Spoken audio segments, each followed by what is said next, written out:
Hey y'all, happy June, happy Pride Month. Our summer coaching and accountability groups are just around the corner and registration is underway. One thing I would like to say was Eric keeps asking about, have you accepted your ADHD? And I've always answered yes. I mean, I've accepted it for 25 years now, but I accepted it as a diagnosis of defeat. And what I see now is I see it differently. I see there's hope. You know, people have eyeglasses and titanium hips and hearing aids and pacemakers and bionic arms. And there are tools that can help make up for attention deficit. And the bottom line is I have more self-respect because I've developed the capacity to do the things I tell myself to do. Our next registration event is tomorrow, Wednesday, June 7th at 1 p.m. Pacific, 4 Eastern. If you missed it, we got another one next week.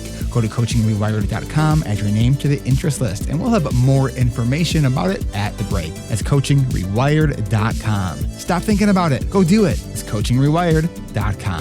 All right, now let's get on with the episode. ADHD Rewired, episode 486.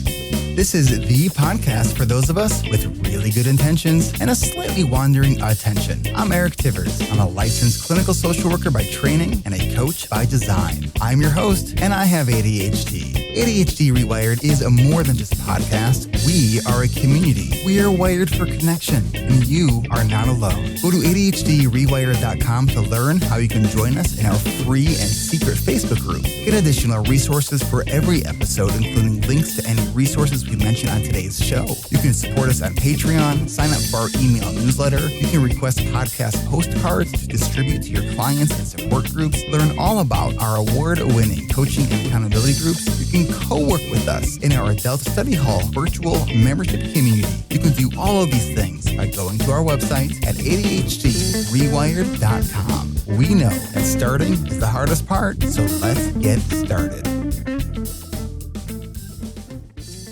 Welcome back to another episode of ADHD Rewired. Today's guest is Vanessa Gorelkin. Vanessa is an East Coast transplant to Arizona, where she lives with her son and husband, who both have ADHD. Vanessa graduated with a BA from Brandeis University and has a master's degree in occupational therapy from New York University. She is also a licensed occupational therapist in Arizona, and her career spans nearly 30 years. She has served both clinical and executive leadership roles and works with people all over the world, and is passionate about bringing out the best in all those people that she works with. Vanessa, welcome to the podcast. Thank you so much for having me. All right, so we have to do kind of full disclosure here on the pod. Most of our professionals who come on our podcast also have ADHD. You live with people who have ADHD and work with those who have ADHD. That's true. So I kind of use it as my special chip to get into the club. I do understand that, my brain does function a little differently than folks with ADHD, but I do feel like I've spent about 22 years of my life learning so much of how ADHD brains work that I kind of want to be in the club with you guys and definitely like to help folks with ADHD. And I've learned how to do that very organically in my home. Awesome. So we hope you enjoy your guest pass here, because part of what we're going to be talking about today is a really important topic around ADHD, and that's all about emotional self-regulation.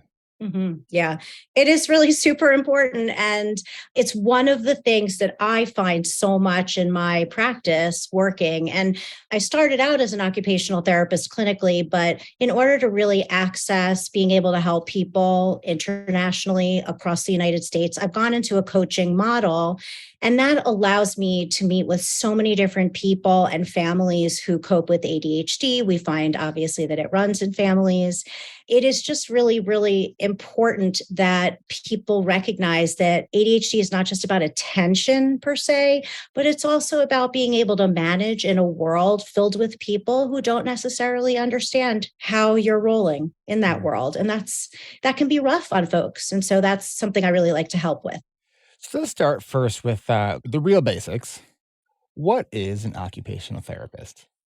So occupational therapists have very bad PR, I have to say. So, I need to. social workers also can, we relate. Yes, I was roommates with a social work student who was in the master's program. So I'm pretty familiar with how social workers function as well. And I do get that it's sort of the same thing. Like people think that social workers do a thing, but social workers are so broadly based. Well, occupational therapists are also the same sort of field where we're really broadly based. It's a rehabilitation profession that actually was born in mental health, but became known much more for physical disabilities over time. And so oftentimes people think about occupational therapy, folks who have ADHD or other learning issues in school, they often worked with an OT who helped them learn how to do their handwriting or maybe to jump or to balance and things. But actually, occupational therapists can be found throughout the lifespan, from in the NICU, where I worked a long, long time ago, all the way up to nursing homes, everywhere in between, inpatient, outpatient, every setting. And the key theme is helping people to live their lives to the fullest. So we are trained in a biopsychosocial model to understand people in a way that allows us to see them as physical living bodies and thinking people and help them sort of put it all together in one cohesive whole. So how does an occupational therapist then help people with ADHD around emotional regulation skills? So I have training in some specialized skills, mindfulness-based cognitive therapy and dialectical behavioral therapy, which I've come on to talk about with you today. I also use another approach called acceptance and commitment-based therapy. These are all ideas, particularly the last two, DBT and ACT, that are based from cognitive behavioral therapy, which is like kind of the grandparent. And then these are the children of and the grandchildren of cognitive behavioral therapy. So it's learning how to function in the world, which is really goes right along with occupational therapy. How do you manage in the world? How do you deal with your life? And specifically, how do you behave when your emotions feel really out of control? All right, so let's define some things. I don't want to make any assumptions about prior knowledge for our listeners. So you mentioned ACT and DBT. So let's first start with ACT as acceptance and commitment therapy. Can you just explain what that is? Yeah, so acceptance and commitment-based therapy is an approach where we look through the lens of radical acceptance for people to manage emotions. So a good way to see this in anyone's life is to say consider something awful, unfortunately, that happened to you in your life. You can't make that thing not have happened. But what you can do is work on something that's called radical acceptance that helps you to manage your feelings around it and to live past it. Now, that also helps with really serious trauma or just upsetting things that happen to us as life goes on. So acceptance and commitment-based therapy is about being able to use radical acceptance in order to live according to our values and our morals and our goals in our life. So that's that approach, ACT. So dialectical behavioral therapy is an approach where people are taught skills to manage overwhelming emotions. And the skills come in various areas, like in mindfulness, in emotion regulation and distress management, in interpersonal effectiveness, and so on. So there's lots of different skills. And this is really where OTs, in my opinion, work really, really great, particularly along with, like I have clients who are in psychotherapy and they talk about their feelings and they process trauma with the therapist. And then they come to me and we talk about, well, what do we do when we drop the plate on the floor and we still have to get dinner together for the family? We can't freak out and like just drive away in our car. We have to pull it back together again. Or if we have an argument with our partner, that kind of thing. So we know that DBT was first a modality that was designed to help individuals with borderline personality disorder. And I think more and more we're seeing this now being used with people with ADHD. Mm-hmm. Have you done any of the work with borderline personality disorder, or has it been primarily in ADHD?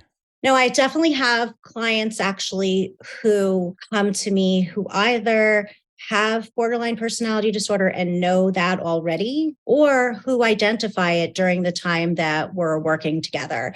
I feel really passionately about borderline personality disorder because I think it is such a, the cluster B, that's like talking kind of shop talk, cluster B diagnoses on the personality disorder scale are often really stigmatized in mental health. And so people feel a tremendous amount of shame and humiliation sometimes from that sort of diagnosis. And we work on feeling okay that you have that particular type of functioning and issue. And also about borderline personality disorder, it's the good prognosis diagnosis. It's a hard one to live with, but people get better and often go into remission in their midlives. So if we can get them there, then they can live really effective lives. And so I do love to work with people with borderline personality disorder, often in concert with their psychiatrist and their therapist and other folks that we put together in a community team. So staying sort of on that topic for a moment, the idea around rejection sensitivity. So one of the things that I find a little sort of, I don't want to say troublesome, but like concerning is that, there's a lot of people in the ADHD community who strongly identify with this idea of rejection sensitivity or rejection sensitivity dysphoria, a term created by Dr. Dobson. But if rejection is the thing and the biggest trigger in borderline personality disorder is rejection, how do we know we're not actually talking about borderline versus RSD? Well, that's a question that I think is really hard to address generally, because let me say this. I have a theory, and I need to do more research on it myself, but I feel like something that I see, this is aside from what you're saying, oftentimes hitting with ADHD at the same time is some sort of obsessive compulsive disorder that is not diagnosed well. Oftentimes people talk about intrusive type thoughts that they have that interfere with their daily lives. And so I guess what I'm trying to say is sometimes I think it's really hard to parse out these diagnoses. And of course, borderline personality is a personality disorder. And y'all can't see me, but I'm putting quotes because I hate the idea of stigmatizing people. Like when you say somebody's personality is disordered, it is really harsh. And to anyone out there listening who has a diagnosis of borderline personality disorder or any other personality disorder, you're just a person who has trouble functioning, just like people who have ADHD, different issues. And sometimes, as Eric is saying, if issues that cross with ADHD. And so a lot of times I get people coming to my office, on video, and the list of diagnoses that they've already have is like as long as my arm. And I'm like, oh my God, there's got to be a better way for us to figure out what's up with folks. And so I don't know. I don't have the answer, but I do think that the RSD thing and the abandonment thing, which would be more in the borderline zone, they live very close together in terms of how people think, feel, and behave. And how much of both of those may be better actually identified as a life consequence of trauma. Absolutely. I mean, borderline personality disorder is thought to develop in the kind of setting of trauma, although again, not to build additional stigma. Oftentimes, borderline personality is heritable. It runs in families, but trauma doesn't help. I run into a lot of people in my practice who have ADHD, who have what would really be called complex PTSD, which is sometimes also called borderline personality disorder. In certain circles, it depends on where you're being diagnosed. I have not heard that.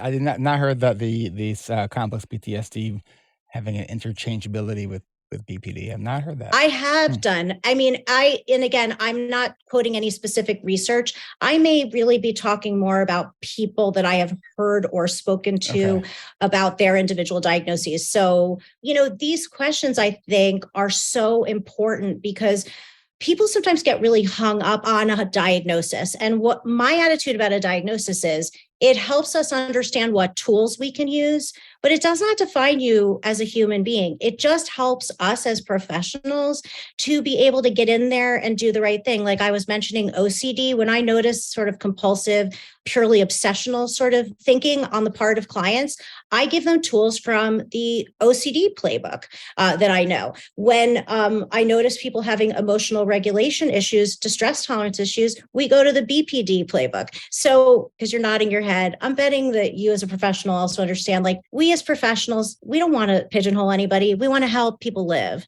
So whatever's going to work, we want to do it. And we want to try to do that with as much evidence as possible and use the best practices. But sometimes you got to combine approaches because people aren't just one thing or another. Yeah, and I think that the more, with the diagnosis, a diagnosis is a starting point, right? It's not prescriptive. And I think the more tools that we have as clinicians and as coaches that we have access to, the more we're going to be able to offer a variety of tools and supports to our clients. Yes. What I want to do is take a quick break, and then when we come back, I want to dive into some of the specifics around DBT and how that can help individuals with who are really struggling around areas of emotional regulation. So we will be right back.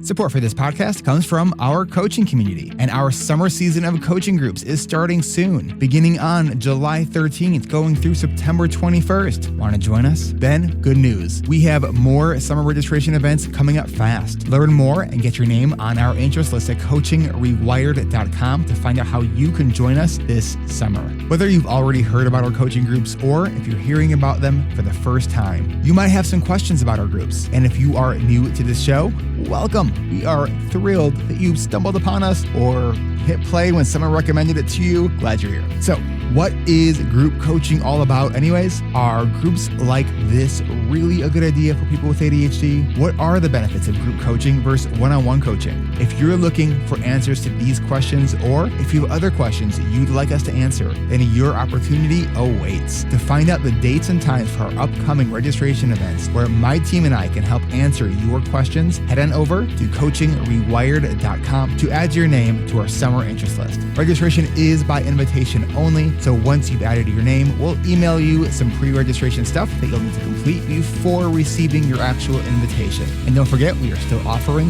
$500 off select sections. Level up your ADHD management this summer with other adults with ADHD who just get it. Take that first step of going to coachingrewired.com to get started with your pre-registration process. What are you waiting for? Come grow with us. Stop struggling alone. Go to coachingrewired.com. We can't wait to meet you. That's coachingrewired.com.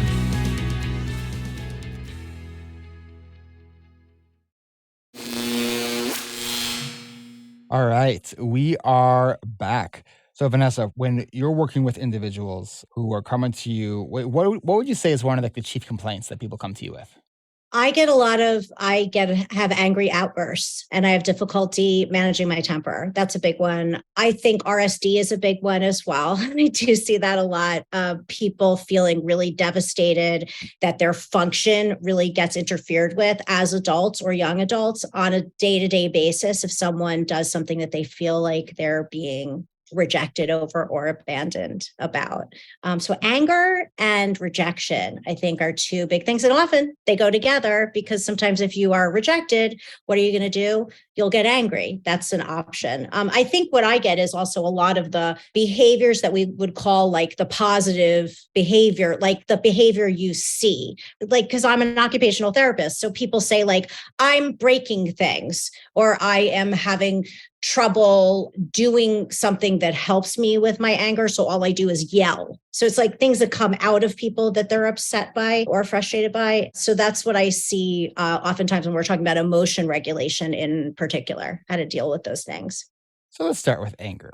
So if DBT is all about helping clients learn skills to manage that, what are some examples of the skills that you help clients work with, and how do you really help your clients do that?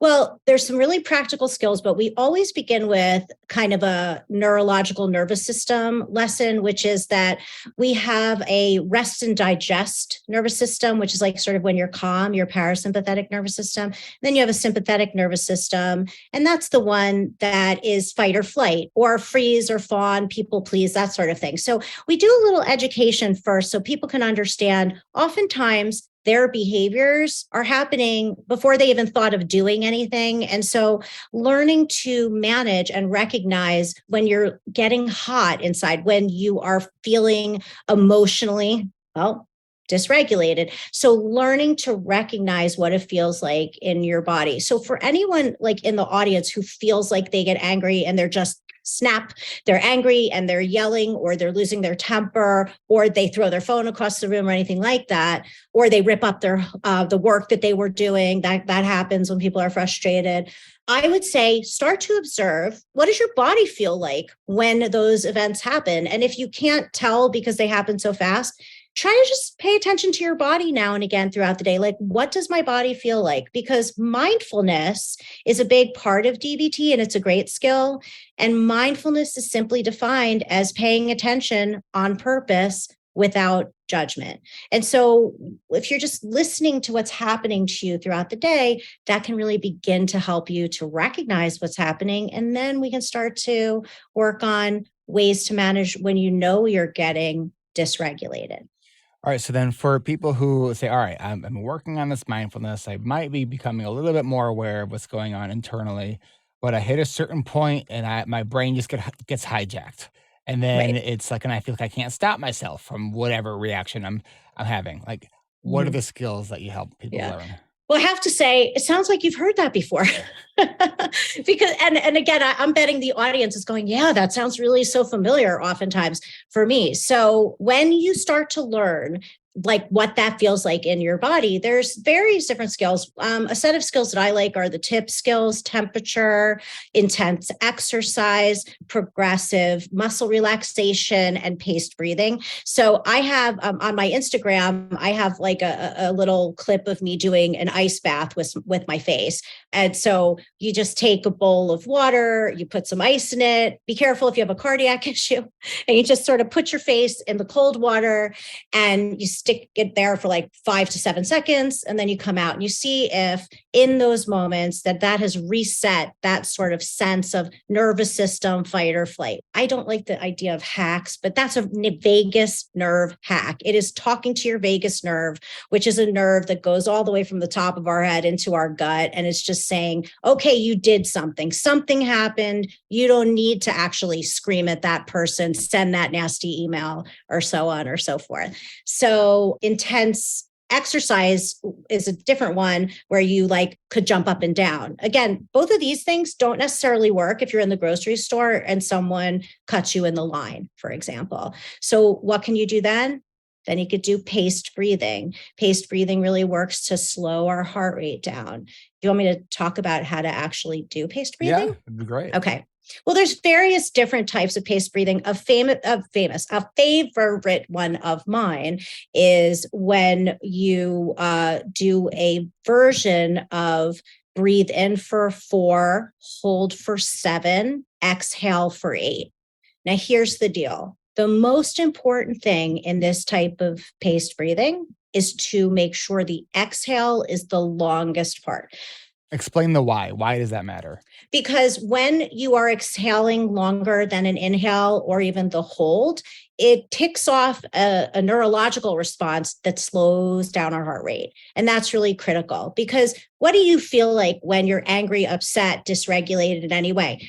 Typically, people say, I feel like my heart's pounding, my chest feels tight, maybe you're breathing hard, also nauseous, things like that. So when you do that exhale long piece, you're telling your body, actually, we're not in a fight. We're chill right now. We're hanging out. We're like, just okay. But I do find that when people first start doing that, they can get dizzy. So I would say break it in half. You could do 2 breaths in, like 3 breaths hold, and 5 or 6 breaths out. But exhale long is always the key. Okay. So we have the pace breathing. What was the other some of the other components to this? Okay, so temperature could either be hot or cold. So it's TIP skills: T as in Tom, I as in, P as in Paul, P as in Paul. So temperature could be hot or cold. So if you're really getting upset and you're nearby to your shower, or you could jump in a pool, you could take a hot shower, you could jump in a pool. A lot of people do like to do that, like polar jumping and things like that. I suspect they're doing some sort of emotion regulation stuff. They love that. Like that is part of the reason it makes them feel really like alive and good and different all of a sudden in a snap. You can also, in a pinch, go to the bathroom and splash cold water on your face. Or you could, I sometimes have clients of mine carry around one of those like ice packs that you can smack, and then you could put that on your neck. That'll work. That's a good portable strategy. Yeah. Because Yeah, because love I it. definitely have heard of Right. the strategy of like just like grabbing an ice cube and holding it for, a certain period of time as Yeah. just a way to sort of like reroute where your attention is going. Exactly. And it keeps you busy as well, frankly, while you're trying to not behave in a way that you think is going to be destructive to you. So that's temperature. Let me just throw in another one that I kind of love, and that is not a tip skill. I don't know where this one fits, but like if you get something intensely sour, like warhead, you stick one of those in your mouth, you are not, all you are is wanting to get that thing out of your mouth. They're really sour. That's something you could put in a backpack. Like if you, for example, get really upset if maybe you go to school and an instructor asks you a question and you get the question wrong, and then you're like, you want to die and also rip up the paper you're working on or whatever, you can stick one of those in your mouth and then quietly spit it back out. You don't have to leave or do anything like an ice pack or whatever. Or you can do really, really, really spicy. Super spicy will also change the game. Again, why do people love spicy food? I think part of it is like the kind of the neurological kind of switch up that kind people of a rush. get. Yeah, right, exactly. And it just changes you in that moment from the experience you're having into something else. And so I think people love that sort of escape. So spicy or sour as well, but that doesn't fit in the tip skills, but I just like threw it in there as an extra added bonus. So that's temperature, intense exercise, right? So let's be really clear that like not everybody is as able to get up and jump up and down and run. So for somebody who is perhaps disabled, or they have pain in their knees, or they don't exercise regularly, you can also do the actions of exercise sitting down. Like you could flap your arms like a chicken, which actually might make you laugh, or you could put your arms up over your head. If that's hard, you can squeeze your palms, you can move your feet up and down. So you don't have to go running around. But for people who do exercise, a good run or a bike ride. Like I'm planning on taking a bike ride right after recording this, because usually doing podcasts is always like very intense for me. Like it's usually like a good conversation, but it's like, a lot. So I like to kind of expel that energy afterwards and take a bike ride. So if you can do that, great. But if you can't, you can also do things sitting down or at your ability level. So I want to make it, for everybody. How many of the skills within DBT would you say are helping people develop skills that are more proactive to manage symptoms versus how to respond when you're in that moment? I think ideally, virtually all of the skills in DBT are about learning how to be proactive and really how to almost change your brain in a way that you're wired to do things that are helpful to yourself before anything. Well, we can't stop all negative things from happening, but from where, like before an experience becomes really too unmanageable. So I am 52 years old as we're speaking today, and I was once a younger person, and I'm like a highly sensitive person type. So while I don't have ADHD, I know the feeling of feeling very dysregulated. I had to learn how to do deep breathing over many years. And in fact, I got a letter the other day that made me so furious about an issue.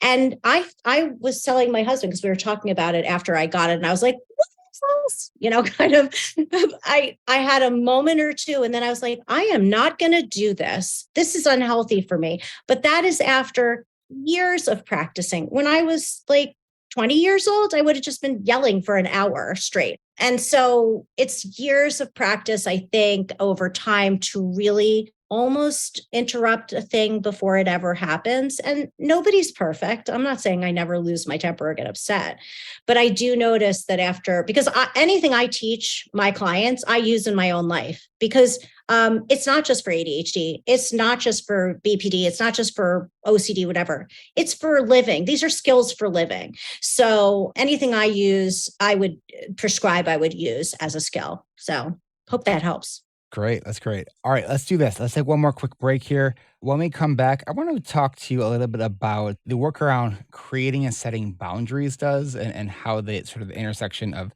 with DBT, emotional self-regulation, and how And sometimes when we just get pissed off, it's because someone's violated our boundaries. We will be right back. Hey there. Yes, you. The one with 27 tabs open on one browser and 42 on another, and a half-eaten sandwich and a forgotten cup of coffee. We've got the perfect solution for you on this here podcast. Introducing You Remember It All 3000 and something. Isn't it amazing how we can remember the exact lyrics of a song from 1998, but can't remember why we walked into the kitchen? Oh, it's probably to get your coffee that you've now warmed up 9 times, but have yet to still take a sip. Worry no more, folks. You Remember It All 3000 and something has your back and front and your keys and your glasses on your phone. Well, you get the idea. Using state-of-the-art Bumblebee technology, this mini drone follows you around and sends you nudges when you start to wander off task. Lost your keys? Just ask. Forgotten an appointment? Remember It All 3000 and something has got it covered. Turn your quirks into perks with the Remember It All 3000 and something. Remember It All 3000 and something is not a real product, but what is real is the support, connections, and community found right here at ADHD Rewired. For more fake ads, listen next week. For more support, go to ADHDrewired.com and sign up for our email newsletter. Find out about our upcoming coaching and accountability groups, co-work with us in Adult Study Hall, and see the show notes to this and all past episodes. And hey, if you have an idea for a product or service that you think would be awesome if it were real, pitch it to us using the contact form at ADHDrewired.com, or if you're connected with us on social, you can share it with us there. And if we like your idea and you give us permission to use it, we'll do it and give you credit for it. Here at ADHD Rewired, we believe in the power of community and we believe in having fun. Thanks for listening.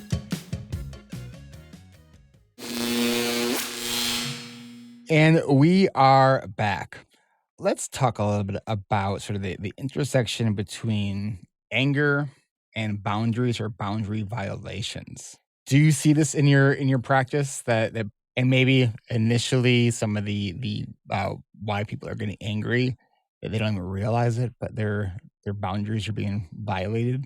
I think that is a really excellent observation. And one of the things that I tend to observe with folks who have ADHD is that their boundaries were constantly violated when they were small because they couldn't act in the ways that felt comfortable, that were neurologically appropriate, because people were like, stop being annoying, sit still, don't bounce your leg, don't twirl your hair, don't move your fingers around like that, don't make that face. A lot of that. I mean, talk about boundaries. That is like the ultimate violation to a very young little mind that is told constantly, you're wrong, you're bad, you don't fit, you're not right. That's where I see a lot of it in my practice. Like, it's years of being told you don't have a right to your boundaries and you don't have a right to be who you are. And if I say one thing in this whole podcast, my message to people with ADHD is you are okay the way you are. You are a decent person. You have a right to exist exactly the way you are. You don't need to change. And I don't suggest you try. You live your life the way that you feel good. And then things are going to come into place for you. Don't change because other people can't accept you the way that you are. Find new people. Yeah, the idea that masquerading as normal is exhausting. Like, we don't have to masquerade. No, you don't. One of the things that I see often in our coaching groups is when people get frustrated with sort of all the external pressures of life. And so what happens is, like, someone asks them if they can do a thing. Well, when we're starting out, their understanding of how long things take, what their other commitments actually are, they have absolutely no idea if they have the bandwidth or time to do this thing. But because of those people-pleasing tendencies are, alive and well, they're like, yeah, I can do that thing. Right. And then they're like so mad because they have to cancel plans with friends so they can meet these commitments.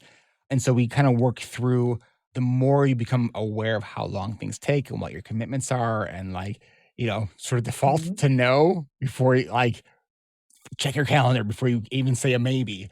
It becomes easier, I find, for people to then say, no, I'm sorry, I already have a commitment, even when that commitment's to themselves, which is it. 100% a valid commitment. I agree. I think the other thing is, and I bet this probably happens in coaching groups naturally, is learning to ask more questions before just doing the all or nothing yes or no. So, if you are, for example, invited to go to dinner and a movie with a group of friends, instead of saying yes or no immediately, you can buy yourself time by saying, oh, who else is going? Which movie theater, what time? And then you can, even if you get real good at this skill, you can write those things down and then say, okay, I've promised myself I'm always going to look at my calendar and check and see what my week looks like. So I'm going to get back to you.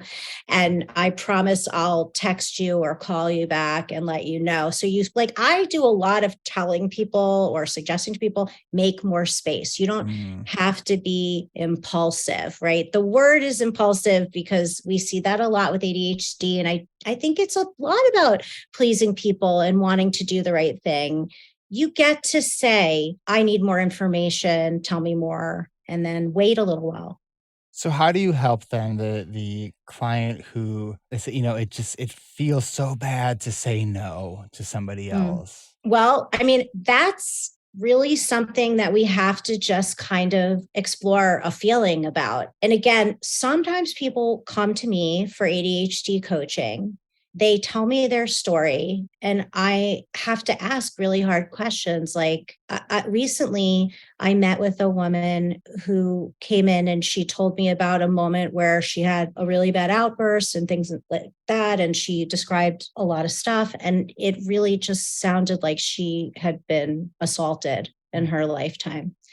I asked her, I said, have you been victimized in your lifetime? And then this whole story comes out. I said to her, you know what? This is not ADHD coaching.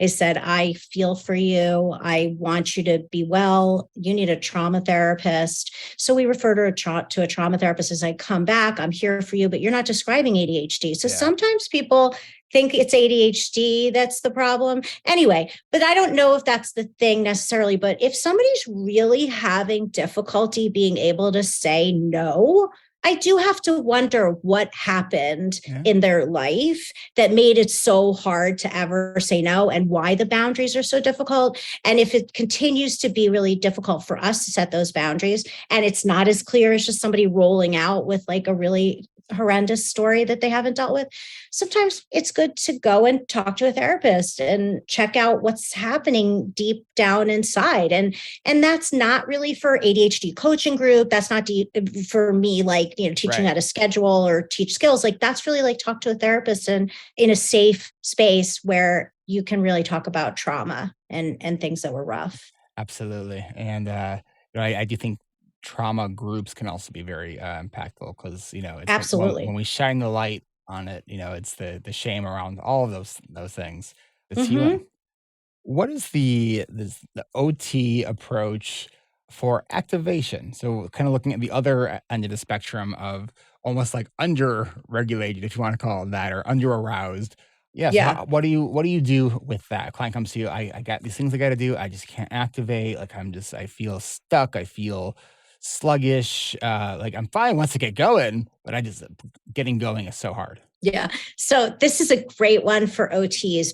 And I'm sure it's called other things in other professions, but in occupational therapy school, we did long analyses about grading activities, like GRADING, not putting an A or an F on it, but taking activities down to their little teeny tiny component parts, right? So for a person who can just pop up out of bed in the morning and like they're all good and that's fine, that's great. But I know a lot of people with ADHD, including my son, who would be like, that's good for you, not so much for me. And so what we do oftentimes, what I do with people is we grade the activity. We change it from this enormous, I have to get out of bed and have a whole day and do this and do that, to, okay, as a matter of fact, this is something I do with my son. Forget out of bed. Okay, wake up and then put your feet onto the floor. That, like, we do it in steps, and that really works for people. Now, if you're not willing to do anything to like break it into parts, then it's going to be problematic. Okay, so you're having trouble getting out of bed first thing in the morning. Don't get out of bed. All you need to do is put your feet on the floor. That's your first job. And then oftentimes that does the activation, just the teeniest little part. And for any listeners who are maybe thinking that, like, that just sounds so like petty and small, I do that on a regular basis. I'm sitting on the couch. I'm like, I gotta do the dishes, or I don't want to do it. All right, I'm just gonna lean forward, because leaning forward is gonna make it easier to get my ass off the couch. Yeah, you are naturally doing occupational therapy then. Because I mean, that's an even smaller bit of the moment. There's more to it than just like the psychology of you leaning forward. You are literally activating muscles. Muscles are awakening. This is why I think it might be good to just even rock yourself a little bit. If you can't start rocking, unless you're in a place where people are going to be like, what's going on with that person? But, you could do anything you want in the privacy of your own home if it helps you get moving. And if it helps you to be activated to like move your body around or swing your arms around or something like that, that's a good idea. The other thing is sometimes it works to do mental practice. You can picture yourself doing a thing and then be like, okay, I saw the picture. Now I'm going to do the picture and see how close I can make myself do the picture, make it a game. Gamifying things is really fun for people.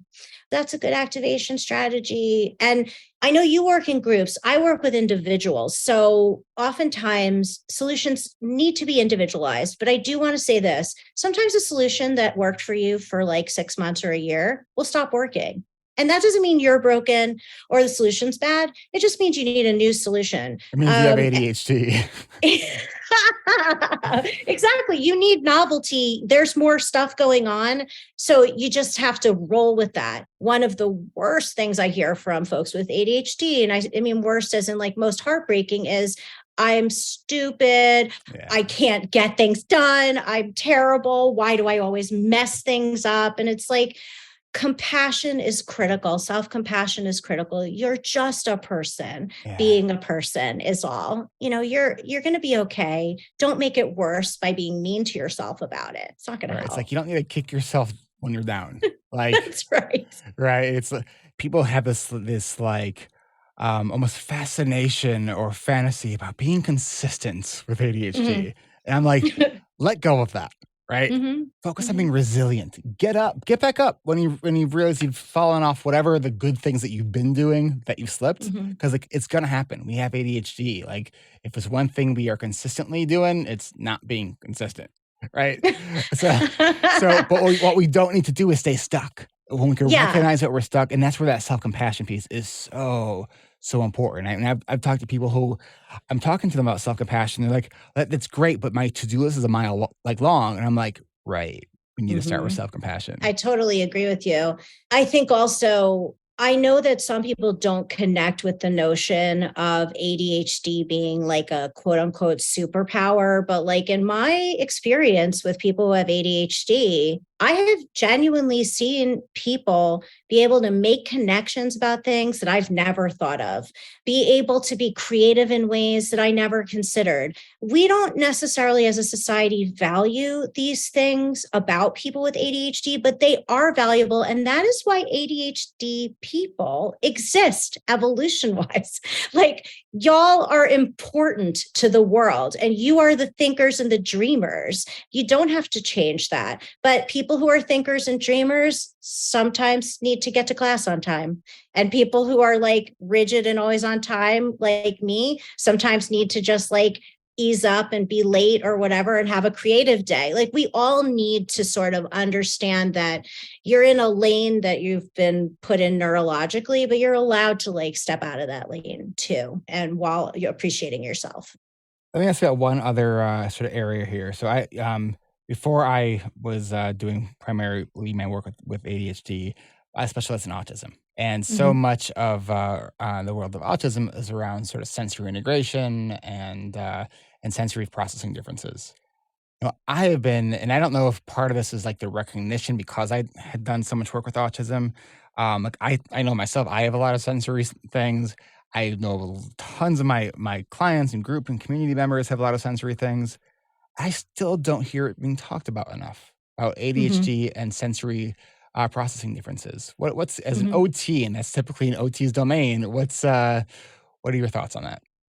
I think that sensory processing issues are enormous in ADHD, and I think they are missed frequently. I absolutely agree. I mean, if kids are lucky to be diagnosed with ADHD in school systems and get with an OT, oftentimes OTs will do sensory integration. So if you find that sensory issues are a problem, what I want to tell you is you don't cure sensory issues, you accommodate to them. Like, if you are itchy in your clothes, you will never, ever do well in class or at work. So forget about it. Wool is not a thing if you find that itchy. If you can't eat a food that's not blended a certain way, then don't try. Like, you can't force yourself. Again, I think that's like the theme of this podcast appearance for me is like, stop trying to force yourself into a box where you don't belong. Accommodation is fine. It's cool. It's okay to be like, you know what? It's really good when I go on an airplane and there's 10 million people talking and it's so noisy for me to bring my weighted blanket and wrap myself really tight in it and stick on my noise canceling earphones. So whatever it is that you can do to accommodate sensory issues as you recognize them, I recommend doing that. They don't change in a way that is significant that I have found. Do you think they maybe get worse with age? Oh, gosh, I don't really know. You know, like, I think it's on a case by case basis a little bit, but I will say, like, things like auditory processing, where it is being able to focus on someone talking and then having other kind of input and everything. I do think that actually gets worse for people because they have more noise in their head as they get older. I'm not trying to give anybody like a bad sentence for their life. I just think that as you get older, you also learn more skills, ideally. So, yeah, I think on some level, some things that are sensory can get a little worse, but we also learn how to deal with them better. So it's Yeah. a trade off.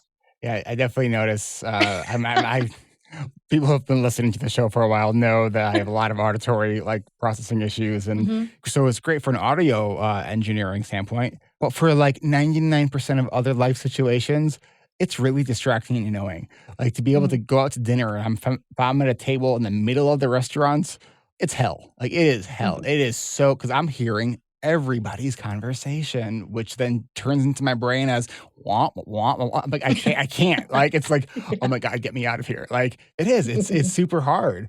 And so Hmm. I've just been curious, like, have I just become more sort of aware of those sensory things, or has it been actually maybe getting worse?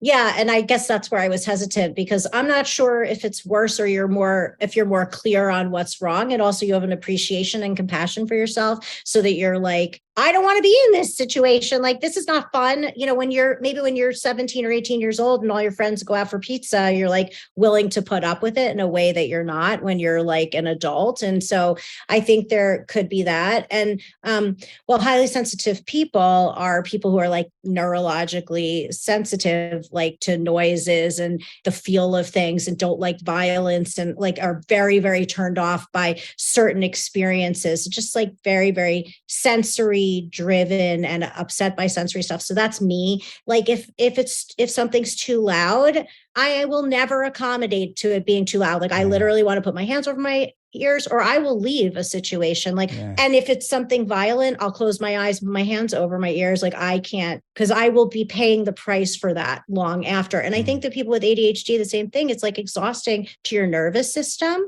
And so you want to be like gentle with your nervous system, because your nervous system remembers stuff and remembers if you don't take care of it. And so it will act up accordingly. If it knows it's going to be in danger, it's going to be in danger for a long time, and you're not going to pay attention, then you may pay more of a price than if you start to really do the things you need to do. Like, probably Eric sits in the corner of a restaurant instead of like in the center, Facing probably facing the nowadays. walls, away from the TVs. Yes, like, I have my sort of Yeah. I've made reservations before where I specifically ask, "Can you please put me in a table in the corner where it's Hmm. quieter and less commotion going on?"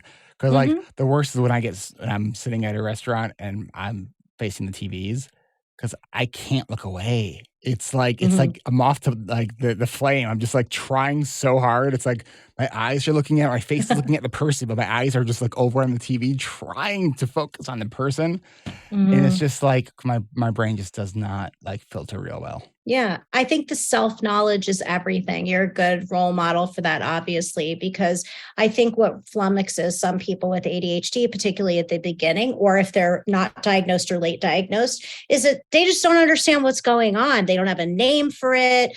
And, I'm sure you hear that a lot in group. And so it's the journey of being like, oh, that's what's wrong. Like I'm overstimulated and that's why I can't do it, or I can't activate myself to get out of bed, or I'm overwhelmed because I can only see this big thing as a chunk of stuff that I have to do rather than, do you know what I mean when I'm saying like a chunk of stuff? Like just break it down so it doesn't feel so overwhelming. Yeah, exactly. Vanessa, what are the final thoughts you want to leave listeners with, and then how can people find you and learn more about you?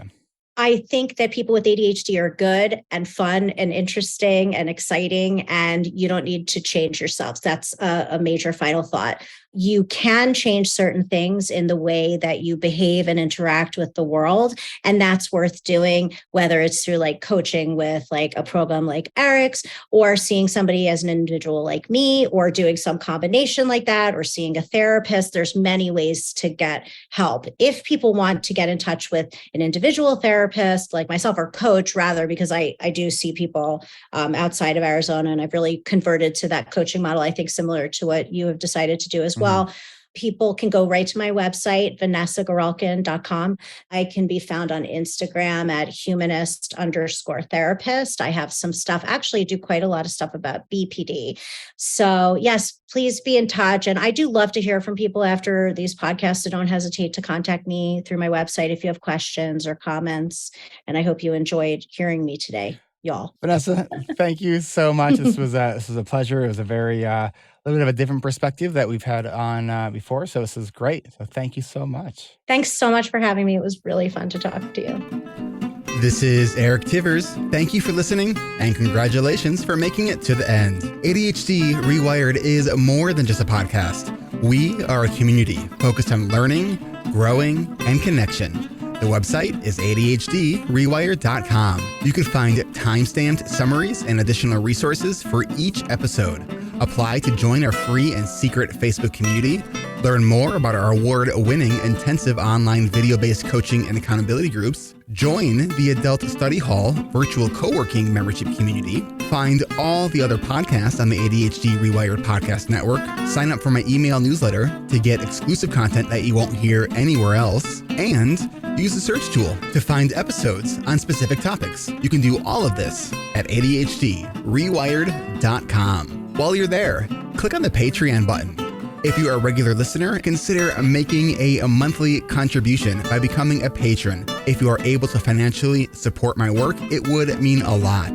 This show is free to you, the listener, but it's not free to produce. Plus, patrons get cool perks like ad-free episodes and access to recordings of coaching calls, and $25 a month patrons can join me once a month for a group coaching call. You can follow me on Twitter at Eric Tivers. You can like our Facebook page at facebook.com/ADHD reWired. If you're a coach, therapist, or related professional, connect with me on LinkedIn at linkedin.com/Eric Tivers. Subscribe to ADHD reWired on YouTube to see selective interviews and other videos I've made. Podcasts change lives. You can make a difference in someone's life by spreading the word about this podcast. Mention it in your online communities on Facebook, Twitter, Reddit, or wherever you hang out online. And be sure to share it with your friends, family, your therapists, your coaches, doctors, siblings, parents. And if you, your coach, therapist, doctor, or ADHD support group leader would like a pack of podcast postcards to hand out, you can request those at the website, ADHDrewired.com. If you are a member of CHAD, ADA, or any other ADHD support group, please be sure to tell them about this show and all the shows on the ADHD reWired podcast network. You can even show them how to download it on their phone. And if you really loved this particular episode, please hit share on your podcast player.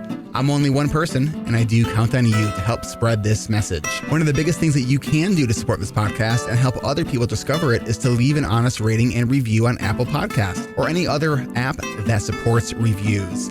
And don't forget to hit subscribe so new episodes are automatically pushed to your favorite podcast app. Looking for more ways to listen and learn? Get a free audiobook and a 30-day free trial at Audible by going to audibletrial.com/ADHD rewired. Here is my list of must-listen-to audiobooks updated July 2021. Nonviolent Communication by Marshall Rosenberg. Attached by Amir Levin and Rachel Heller. Atomic Habits by James Clear. The 5 Dysfunctions of a Team by Patrick Lencioni. Crucial Conversations by Carrie Patterson. The Coaching Habit by Michael Stainer. The Body Keeps Score by Bessel van der Kolk. Rest by Alex Sujong Kim Pang. The 5-Second Rule by Mel Robbins. Make It Stick. The Science of Successful Learning by Peter Brown. The Productivity Project by Chris Bailey. Meditation for Fidgety Skeptics by Dan Harris. Change Your Questions, Change Your Life by Marilee G. Adams. I always recommend to my coaches and admin that they read that book. The One Thing by Gary Keller, a required reading for all of our coaching group members. Procrastinate on Purpose by Rory Baden. The 4 Tendencies by Gretchen Rubin.